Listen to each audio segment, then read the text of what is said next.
প্রবাসী ভাইদেরকে বলছি, আপনি যদি 10 লাখ টাকা আবেদন করতে যান তাহলে আপনার কত টাকা খরচ আসতে পারে। কারণ এই আবেদনের খরচ বলে অনেক টাকা হাতিয়ে নিচ্ছে। ভাই, আবেদন করতে সর্বোচ্চ গেলে 1000 থেকে 1200 টাকা লাগার কথা। কারণ একটা ফর্ম আপনার যেটা পূরণ করবেন সেটার জন্য সর্বোচ্চ গেলে 500 টাকা, আপনার ডকুমেন্ট গুলো রেডি করতে হয়তো বা 200-300 টাকা লাগে, ধরলাম 1000 টাকাই।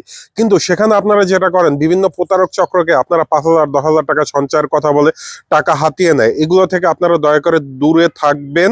আর এই ধরনের যদি কেউ আপনাদের সাথে করে থাকে, সরাসরি আমার অফিসিয়াল হোয়াটসঅ্যাপ নাম্বারে জানাবেন।